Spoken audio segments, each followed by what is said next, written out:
Gel Devran gel. Aleyküm başla. Aleykümselam.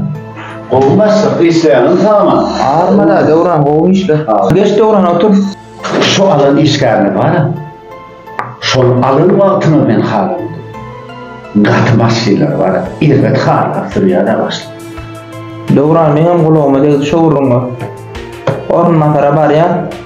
Ağrısın ya da işten yerine de teyze işgar olmayamaz. Şöyle mi? Öğrendim kol çok tutuyan Devran işgarları. Kontrolü emme kaldı. Göl boşa kaçın ben. Bolu göl boşa da fas. Devran. Ağam bile havarlaşacağım yaran okuyor. Ay başla. Ağam şovur boşa. Yöyle seni yamanlatıyor. Sene cigisi abil küçülük dostu. Benim yamanlatıyor başla. Gölün yerinde yamanlatıyor da bile.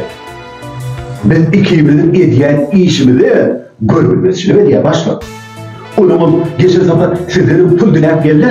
Birmen koy vardı, kapı onardı. Benim dilek geldi başla. Benim birmen koy vardı. Senden pul doğradı mı? Ha başla. Benden doğradı. Hala Devran. Köprak kurulak başladım. İş yanılanman. Bana ya. Bana ya. Bana ya. Sağ olun başla. Bana ya.